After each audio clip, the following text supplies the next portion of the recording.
오늘은 성경 9번째 책 사무엘상 말씀입니다.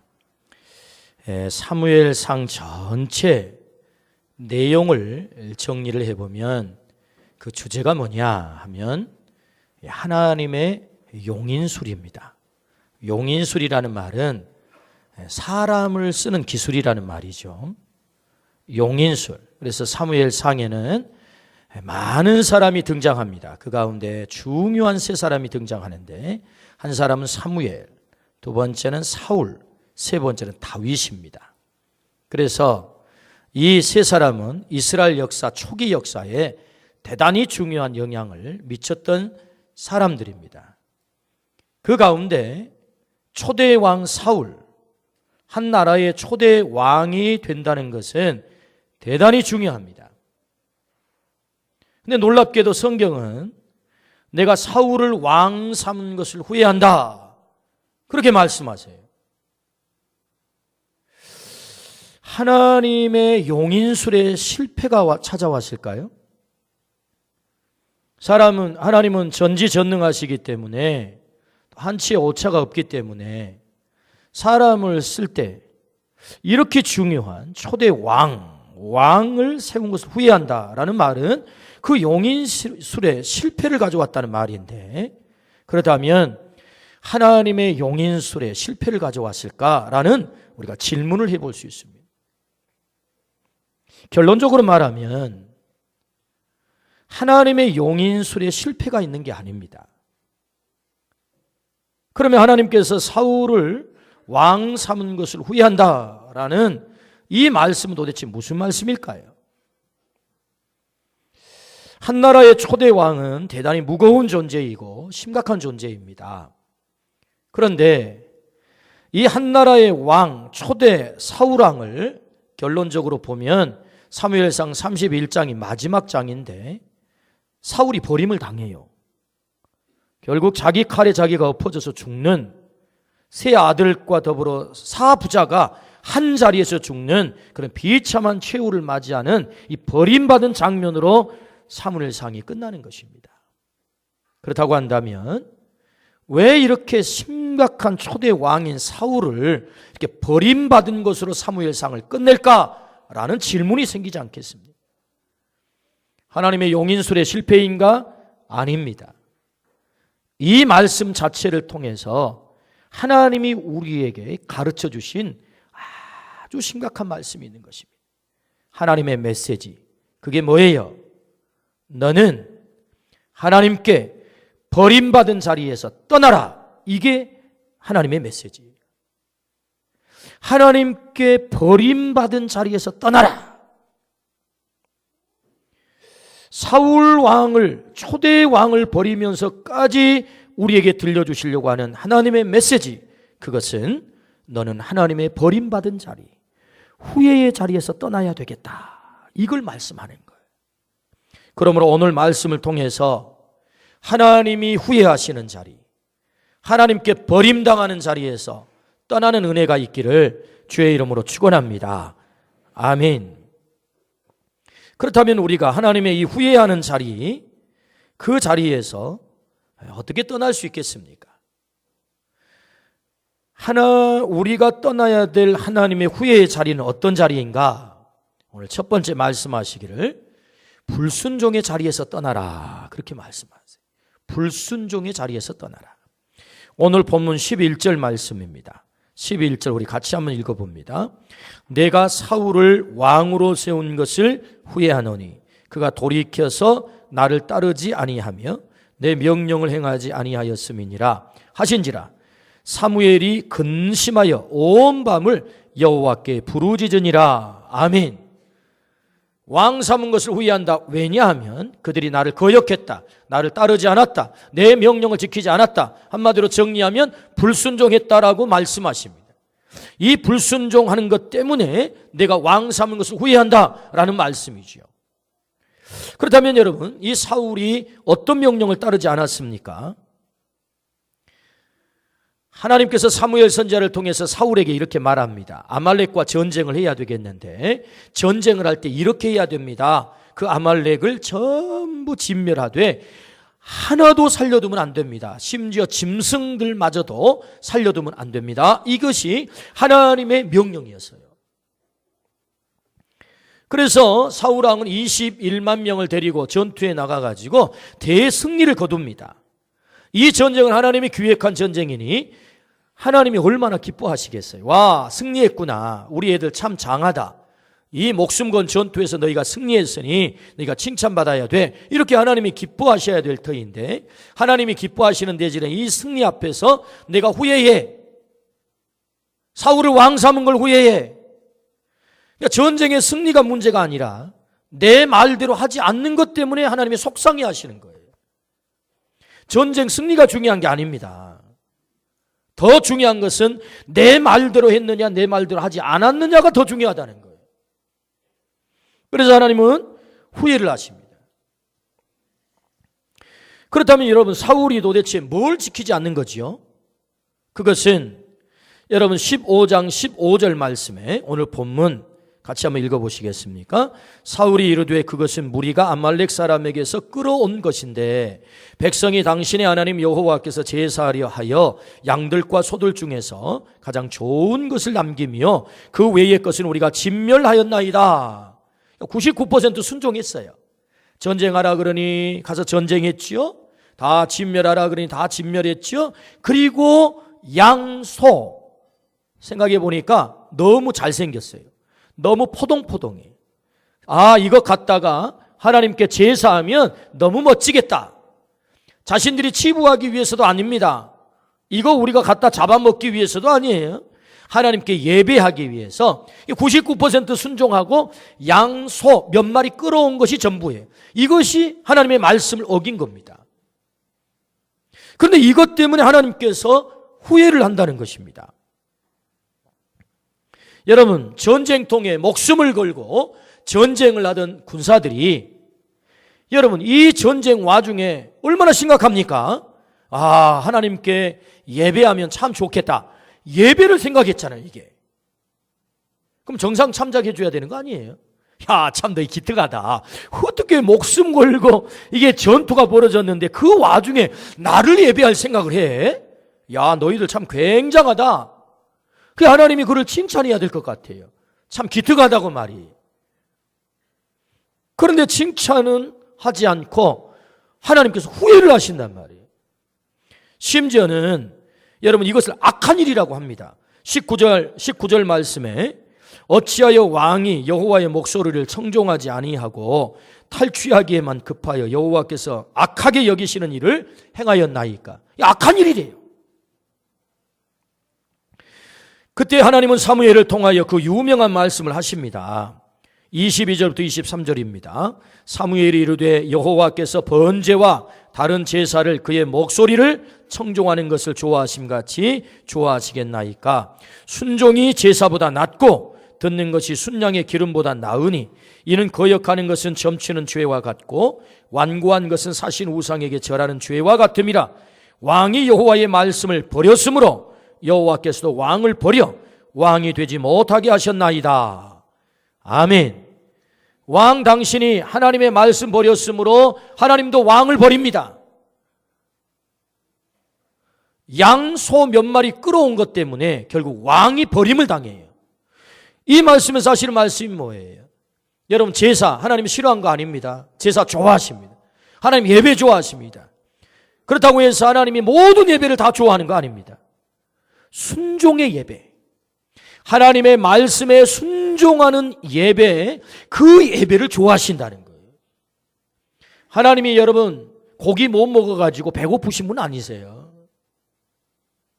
그러므로 오늘 이 말씀에 보니까 하나님이 제사를 싫어하시는 분이 아니고 제사를 좋아하시는 분인데 그 제사를 너희가 드릴 때 순종함으로 제사를 지내야 내가 그 예배를 받지, 순종 없는 예배 나는 그 예배 역겨워, 싫어해. 너희가 내 말을 버렸으므로 나도 너희를 버린다. 사울 내가 너를 버린다 라고 말씀을 하십니다. 결국 불순종한 사울은 하나님 앞에 버림을 당해서 그의 세 아들과 더불어 한 자리에서 죽임을 당하는 이런 비참한 운명에 처해지게 됩니다. 여러분, 이 말씀이 우리에게 들려준 바가 무엇이요? 하나님의 용인술이에요. 하나님이 어떤 사람을 쓰시는가, 어떤 사람을 쓰지 못하는가를 말씀한다는 거죠. 그러면 하나님이 쓰시는 사람은 불순종을 떠나 순종하는 사람인 줄로 믿습니다. 내가 쓰는 사람은 순종하는 사람이라는 거예요. 순종하는 사람. 불순종은 하나님을 후회하게 만듭니다. 하나님은 우리를 영광스럽게 아들, 딸 삼으셨습니다. 여러분, 이 얘기가 사울의 얘기가 아닙니다. 우리 삶 속으로 다시 적용을 한번 시켜보면 우리를 영광스러운 아들, 딸 삼으셨어요. 마치 사울을 뽑아 기름 부어 세워준 것처럼 우리를 하나님의 영광스러운 만왕의 왕, 아들, 딸 삼으셨단 말이에요. 하나님의 왕자와 공주를 삼으셨어요. 그럼에도 불구하고 우리가 하나님의 후회의 자리에 가 있을 수도 있다라는 말씀입니다. 하나님께서 이스라엘의 초대 왕을 뽑으실 때 얼마나 신중을 기했겠습니까? 그리고 얼마나 그를 사랑하고 좋아했겠습니까? 그런데 그토록 귀하게 여긴 사울마저도 하나님은 버렸다고 한다면 오늘 우리가 하나님의 말씀을 불순종할 때 우리 또한 버림당하지 않는다, 어떻게 보장할 수 있겠어요? 사울도 버렸는데, 초대 왕도 버려버렸는데. 사울에게 양소 몇 마리 숨긴 것이 그렇게 대단해 보이지 않아요. 아주 작은 일 같아 보여요. 그런데 그 작은 일을 가지고 하나님은 사울을 버립니다. 작은 일 범한 것이 문제가 아니라 하나님의 명령을 불순종한 것이 문제라는 거예요. 사람들은 착각합니다. 이것은 작은 일이니까 범해도 되고 이것은 큰 일이니까 지켜야 돼. 그렇지 않습니다. 하나님의 말씀은 작은 일이나 큰 일이나 똑같은 무게를 갖습니다. 여러분, 계명에 보니까 살인하지 말라라고 계명이 있습니다. 그런데 똑같은 계명이 나오는데 거짓말하지 말라라는 계명도 있습니다. 여러분, 살인하지 말라라고 하는 계명은 대단히 큰 계명처럼 보이고 거짓말하지 마라라는 계명은 아주 작은 계명처럼 보입니다. 내 이웃의 것을 탐내지 말라도 아주 조그만 말씀처럼 보입니다. 그래서 사람들은 생각합니다. 이렇게 큰 계명, 사람 죽이는 것은 절대로 안 돼. 근데 뭐 거짓말이야, 뭐 하고 살 수 있지 라고 생각을 하는데, 여러분, 죄의 무게는 똑같다는 거예요. 하나님 앞에서. 우리 주님께서 말씀하십니다. 살인하지 말라. 그러면서 하시는 또 말씀이 미워하는 자마다 살인하는 자라고 말씀하세요. 살인하는 것, 사람의 생명을 끊는 살인은 대단히 큰 말씀이라고 생각하고 그것은 우리가 지키려고 예를 쓰지만, 사람을 미워하는 것은 작은 거라고 생각을 해서 너무너무 쉽게 범합니다. 근데 놀랍잖아요. 성경은 살인하지 말라, 형제의 목숨을 끊는 것도 살인이지만 미워하는 것도 살인이라는 거예요. 아멘 하십시다. 여러분, 우리가 생각할 때 큰 말씀만 지키고 작은 말씀은 지키지 않아도 된다, 이런 게 없습니다. 하나님의 말씀은 작거나 크거나 무게가 똑같다는 겁니다. 그거 불순종하면, 여러분, 사울이요 99% 순종했습니다. 다 했습니다. 그런데 겨우 양새끼 몇 마리, 소새끼 몇 마리 끌어온 것뿐입니다. 근데 놀랍잖아요. 하나님은 이것을 가리켜서 후회한다고 말하고 불순종했다고 말하고 내가 널 버리겠다고 말하는 것입니다. 그러니까 하나님의 말씀은 그것이 작거나 크거나 간에 관계없이 순종해야 될 줄로 믿습니다. 작은 것도 불순종은 불순종이라는 거예요.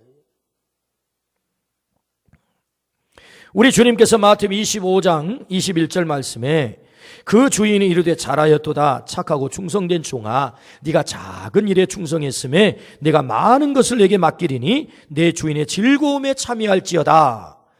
이렇게 말씀하지 않는 것을 주목하십시오. 네가 큰 일에 충성했으니 내가 너에게 더 큰 것으로 맡기겠다 말씀하지 않고, 작은 일에 충성했으니 더 큰 것으로 맡기겠다.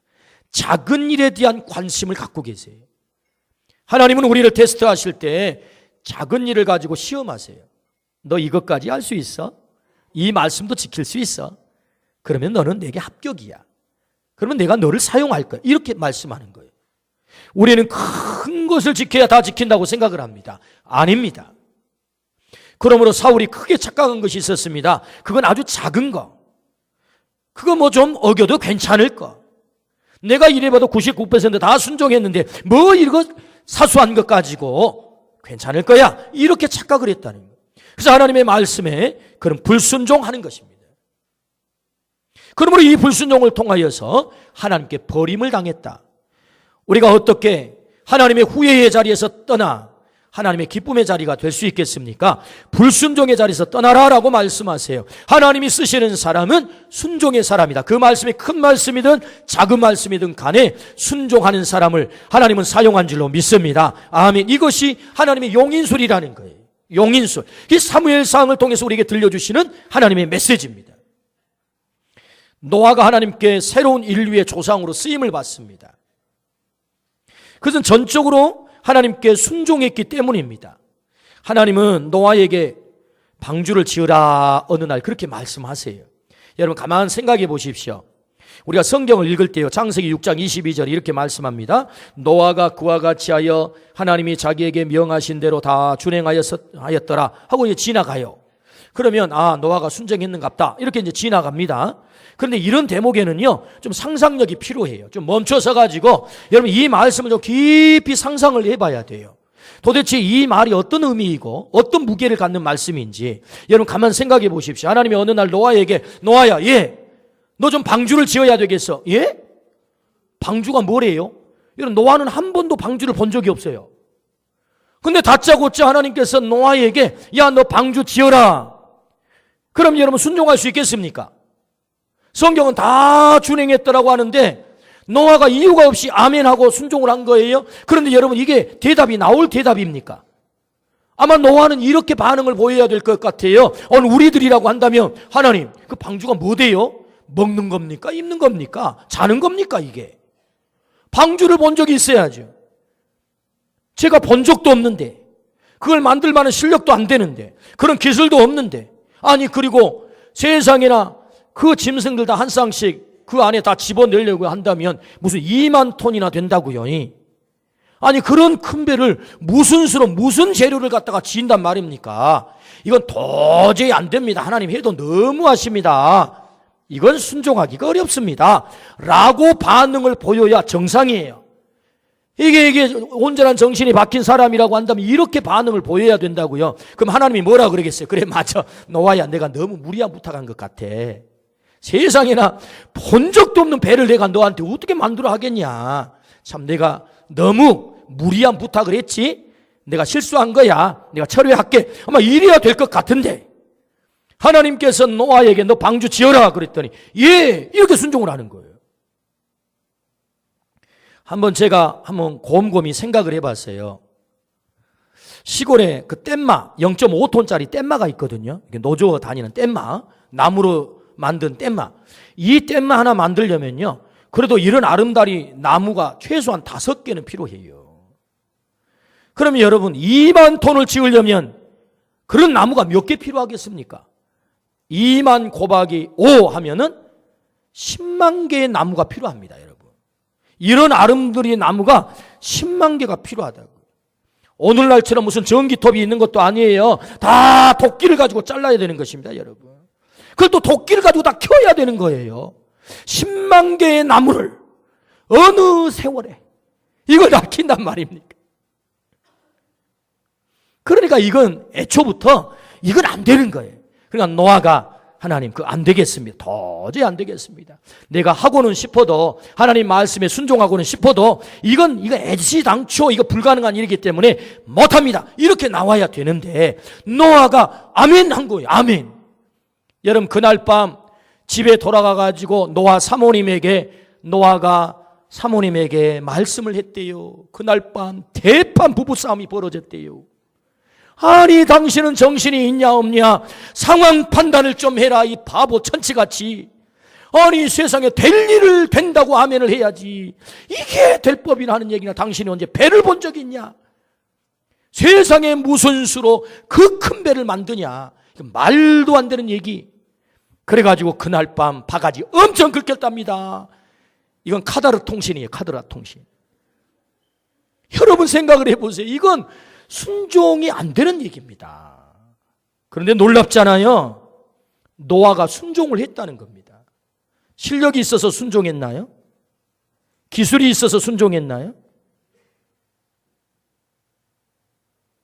재력이 있어서 순종했나요? 감당할 수 있는 뭔가 준비된 것이 있어 순종했나요? 아닙니다. 아무것도 준비되지 않았습니다. 그러나 하나님이 말씀하시니, 하나님이 말씀하시면 하나님이 다 계산하셨겠지. 할 수 있도록 만들어 주시겠지. 그 하나님께서 이 배를 지을 수 있도록 모든 여건을 만들어 주시겠지라고 믿고 순종하는 거예요. 할렐루야. 믿고 순종하는 것입니다. 그래서 노아를 의인이라고 말합니다. 그 믿음으로 말미암아. 여러분, 이 노아의 사건을 통해서 우리에게 들려주신 메시지가 무엇입니까? 사실은 축복이 먼저냐 순종이 먼저냐라고 하는 질문을 던져볼 수 있어요. 여러분, 노아가 축복받아서 일하는 거 아닙니다. 순종하기로 결정하니까 나머지를 하나님이 다 책임져 주신 줄로 믿습니다. 그 배를 지을 수 있는 재료, 실력, 기술, 인력까지 다 공급하신 거예요. 그래서 결국은 방주를 짓게 된 것입니다. 순종이 먼저입니다. 하나님 이렇게 해주시면 제가 이렇게 할게요가 아닙니다. 하나님 순종하겠습니다. 하나님 나머지 책임져 주십시오. 제가 실력도 부족하고요, 능력도 안 되고요, 준비도 안 됐고요, 그리고 상황적으로 보면 제가 도저히 할 수 있는 형편이 아닌데요, 하나님 말씀하셨으니 제가 순종해 보겠습니다. 여러분, 이 순종이 있기를 주의 이름으로 축원합니다. 사울이 분명히 순종할 수 있었어요. 그런데도 불구하고 여러 가지 핑계를 대면서 순종하지 않는 거예요. 결국은 이 불순종이 사울을 버림당하게 하는 것입니다. 제가 아는 장로님 가운데 아주 신실하신 장로님이 계신데요, 교회를 얼마나 사랑하는지 모릅니다. 자기 일도 바빠요. 병원 원장님이시기 때문에 대단히 바빠요. 그런데도 불구하고 날마다 교회를 와서 돌아보는 거예요. 날마다. 누가 시키지도 않았어요. 교회를 너무 사랑하니까. 그래서 날마다 돌아봐요.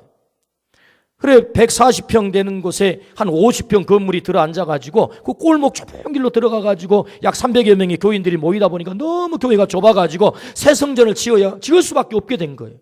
그래, 넓은 벌판에다가 부재를 1500평을 장만해가지고 성전을 지으려고 새 성전을 짓는 시작을 하는데 교인들이 가난해가지고 헌금을 할 수가 없는 거예요. 그래, 기도를 했어요. 하나님, 이거 일은 시작하긴 했는데 이거 어떻게 해요? 네가 해라, 네가 해. 자꾸 자기한테 그렇게 말씀하는. 예, 순종하지요. 그렇게 해서 순종하기로 결정을 하고 하나님의 이 귀한 일들을 감당하기 시작하는데 정말로 거짓말같이 그 옛날에 어르신들 말 가운데 그 잘 되면 돈을 가만히로 쓸어 모았다, 그런 얘기가 있어요. 예? 가만히로 돈을 긁어 모았다. 그렇게 한번 살아보면 얼마나 멋질까요? 정말로 이 장로님이 하는 얘기가 정말로 가만히로 돈을 쓸어 모을 정도로, 세기가 어려울 정도, 그렇게 병원이 잘 되기 시작합니다. 그래, 하나님의 새 성전 아주 잘 지어서 지금도 아름답게 있어요. 그 성전이. 교회를 너무너무 사랑해요. 축복이 먼저가 아니라 순종이 먼저라는 거예요. 하나님께서 할 수 있는 모든 여건들을 준비해 주셨다는 거예요. 뿐만 아니라 여러분, 이 장로님의 그 자녀들이 얼마나 잘 됐는지, 그 자녀들의 후손 가운데는 정말 우리나라의 대통령 다음 가는 사람도 태어나고 정말 말할 수 없는 은혜와 복을 누리게 된 거예요. 교회를 신실하게 사랑해 순종이 먼저라는 거예요. 그러므로 하나님 말씀하세요. 하나님의 후예의 자리에서 네가 떠나야 되겠다. 어떻게 해요? 불순종의 자리에서 떠나야 되겠다. 핑계를 찾으려고 하면 핑계가 많습니다. 불순종하기 위해서 핑계를 찾자고 한다면 많습니다. 그런데 핑계 댈 수 있는 형편 속에서도 노아는 핑계 대지 않았습니다. 예, 하겠습니다. 그런데 놀랍지요? 그 일을 이루게 하셨다는 거예요. 오늘 우리에게 이 순종이 있기를 주의 이름으로 축원합니다. 불순종의 자리에서 떠나라 말씀하세요. 그렇다면 어떻게 우리가 불순종의 자리를 떠나서 순종의 자리로 갈 수 있을까? 이제 이게 우리의 숙제이잖아요. 오늘 17절 말씀, 본문 17절 말씀입니다. 같이 한번 읽어봅니다. 시작. 사무엘이 이르되 왕이 스스로 작게 여길 그때에 이스라엘 지파의 머리가 되지 아니하셨나이까 여호와께서 왕에게 기름을 부어 이스라엘 왕을 삼으시고. 할렐루야. 오늘 말씀해 보니까 사무엘은 사울 왕에게 왜 당신이 불순종하게 되었는지 원인을 파악해 주는데, 하나님께서 사울을 세울 때 언제 세우지요? 작게 여길 때, 당신이 작게 여길 때 하나님이 당신을 기름 부어 왕으로 세웠다는 거예요. 이 얘기는 곧 지금 당신 교만하다 그 말입니다. 그러므로 어떻게 불순종의 자리에서 떠나 순종의 자리로 갈 수 있겠습니까? 겸손하라는 거예요. 너를 작게 여기라. 하나님 앞에서 작게 여기라. 그럴 때 네가 불순종의 자리를 떠나 순종할 수 있다라고 말씀을 하십니다. 그렇습니다. 사울은 하나님 앞에 정말로 겸손했던 사람이에요. 사무엘 선지자가 사울을 세우려고 할 때 그는 이렇게 말하면, 우리 지파는 베냐민 지파로서 정말 작은 지파입니다. 우리 아버지는 정말 그 지파 가운데 아주 작은 아버지입니다. 저는 그 가운데 정말 미미한 존재입니다. 내가 감히 어떻게 이스라엘이 왕이 된답니까? 저 못합니다. 이렇게 겸손하게 자리를 낮출 뿐만 아니라 10장에는 보니까 사람들 앞에도 감히 부끄러워서 등장하지 못하고 보따리 속에 숨었다는 거예요. 그 한참 찾았대요. 보따리 속에 숨어가지고. 이렇게 자기를 낮추고 겸손했던 사람이 누굽니까? 사울입니다. 그런데 이 사울이, 그렇게 미미하고 작은 자였던 사울이 자기 존재를 까먹어버리고 교만한 자리에 올라간 것입니다. 그리고 사무엘 선지자에게 내가 예배드리겠다고 전쟁터에 나가 목숨 걸고 전쟁하고, 내 백성들이 이거 좀 몇 마리 끌고 왔는데 내가 이래봐도 한 나라의 왕인데 왕 마음대로 전쟁도 못한단 말이요? 라고 변명을 하는 거예요. 뭐 이것이 이렇게 대단해서 뭐예요? 겸손의 자리에서 떠나 교만한 자리에 간 거예요. 여러분, 교만은 우리를 순종하지 못하게 합니다. 순종은 겸손한 자만 순종할 수 있어요. 그러므로 하나님 말씀하십니다. 네가 순종의 자리로 가기를 원한다면 너 겸손해야 되겠다. 오늘 우리가 겸손의 자리에 있기를 주의 이름으로 축원합니다. 겸손은 자기 존재를 잊어버리지 않는 것입니다. 사울이 자기 존재를 잊어버렸다는 거지. 그러므로 여러분, 성공하면 인간이 너무나도 쉽게 빠져드는 병이 있어요. 그 병명이요, 포만입니다. 포만. 포만이란 오만, 자만, 거만, 교만. 포만이 포만. 그래서 세칭 말하면 세상에서 성공한 사람들이요, 목에 다 힘을 줍니다. 그래서 마치 자기가 실력이 있어서 성공한 것처럼, 자기가 능력으로 성공한 것처럼, 그래서 오만한 자리에, 거만한 자리에, 자만의 자리에, 교만한 자리에 빠집니다. 지금 사울이 왕이 되었습니다. 최고로 한 나라에 성공한 사람입니다. 맞습니다. 왕의 자리에 갔다는 것은 성공한 것 아닙니까? 가장 출세했다는 것 아닙니까? 그렇다면 여러분, 사울이 자기 실력으로 왕 됐나요? 자기 능력으로 그 출세의 자리에 오른 것입니까? 아닙니다. 하나님께서 그를 세워주신 거예요. 근데 세상의 사람들은 왕의 자리까지 가면 가장 높은 정점에 갔기 때문에 나는 성공한 거야 라고 생각하고 교만의 자리에 빠졌는데, 그것이 성공이 아니에요. 그는 하나님 앞에 버림을 당했다는 거예요. 진짜 성공은 하나님께 합격하는 것입니다. 세상적으로 높은 자리에 올랐기 때문에, 세상적으로 많은 소유를 가졌기 때문에, 세상적으로 다른 사람이 가보지 못한 자리까지 갔기 때문에 성공이 아니라, 왕이 되었기 때문에 성공이 아니라, 하나님의 뜻에 맞게 왕 노릇을 했느냐, 하나님 앞에 합격했느냐. 왕의 자리에 갔어도 하나님의 뜻에 합당하지 않으면 버림을 당한다는 거예요. 이것이 하나님께서 우리에게 주시는 준엄한 말씀이에요. 그러므로 우리가 겸손한 자리에 가야 될 줄로 믿습니다. 겸손해져야 돼요. 그래야 순종할 수 있어요. 잠언 16장 18절 말씀에 교만은 패망의 선봉이요 거만한 마음은 넘어짐의 앞잡이니라, 그렇게 말씀을 하세요. 사울이 교만했습니다. 결국은 불순종하게 된 것입니다. 결국은 그가 하나님 앞에 버림을 당한 것입니다. 그러므로 우리가 순종의 자리로 가기 위해서는 반드시 자기 존재를 잊어버리면 안 돼요. 내가 어떤 존재냐. 하나님 우리들에게 말씀하세요. 오늘 우리들에게 너의 존재를 알라. 최초의 인간을 가리켜서 아담이라고 합니다. 아담이라고 하는 뜻은 흙이라고 하는 뜻도 있지만 먼지라고 하는 뜻을 갖고 있습니다. 먼지. 내가 누굽니까? 먼지입니다. 하나님이 먼지 같은 나를 택하셨어요. 먼지 같은 나를 구원해 주셨어요.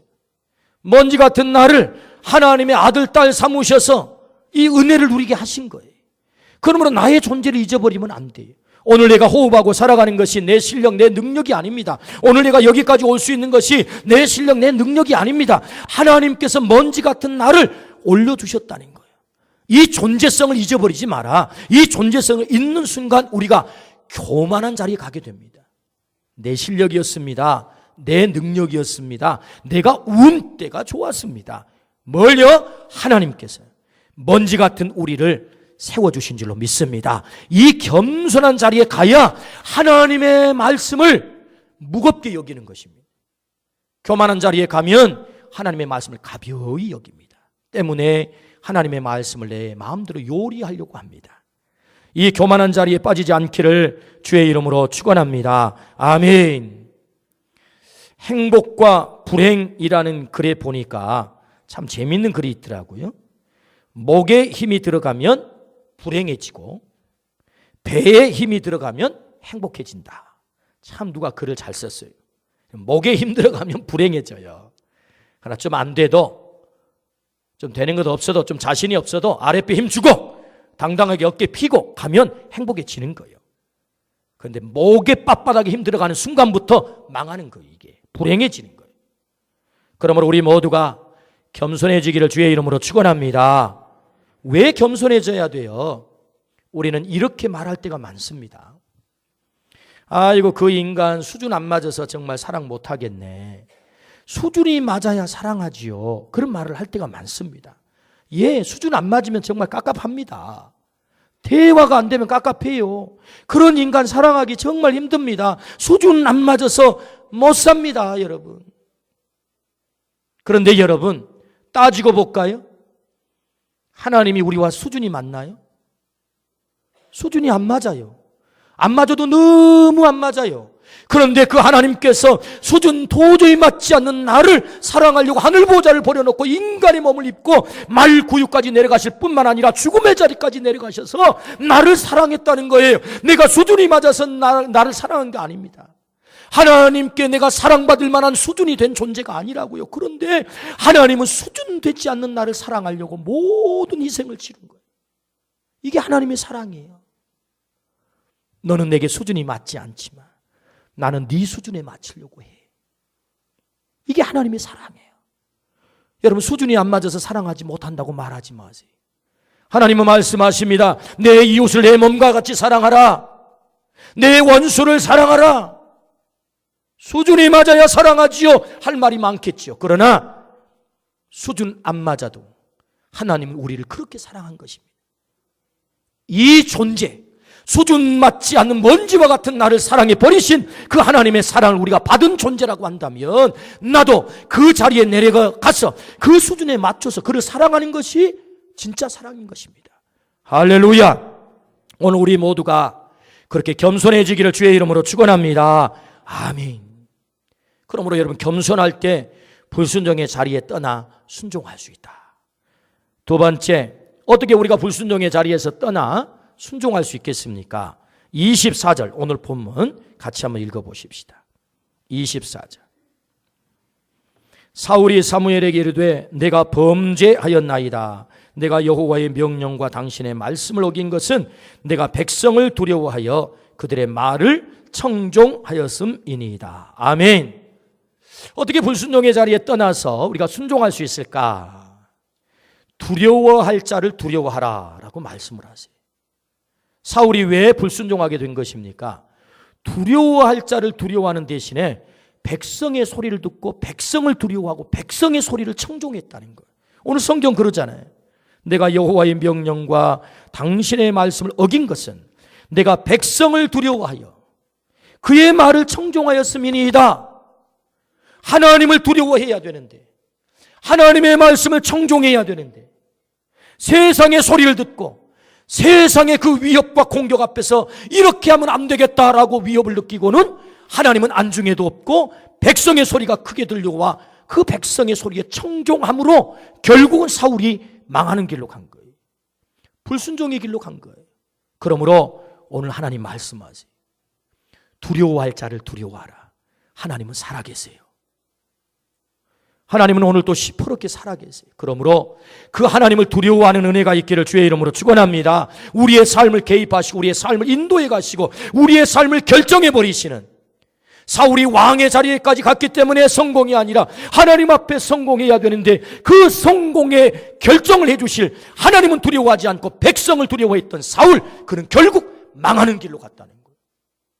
그러므로 두려워할 자를 두려워하라 라고 말씀을 하세요. 하나님을 두려워하시기를 주의 이름으로 축원합니다. 하나님의 말씀이 작은 말씀이라 할지라도 하나님의 말씀이기 때문에 제가 순종하겠어요. 항상 기뻐하라, 쉬지 말고 기도하라, 범사에 감사하라. 하나님, 하나님의 말씀이니 내가 기뻐할 만한 상황은 아니지만 제가 한번 순종해 보겠습니다. 내가 몸부림쳐 보겠습니다. 항상 감사할 수 있는 형편은 아니지만, 불평과 원망거리가 더 많지만, 그러나 하나님 감사하라 말씀하시니 제가 한번 감사해 보겠습니다. 기도할 만한 형편은 아니지만, 너무 바쁘고 힘들지만 그래도 기도하라고 말씀해 보시니 제가 한번 순종해 보겠습니다. 할렐루야. 하나님의 말씀이기 때문에 제가 한번 순종해 보겠습니다.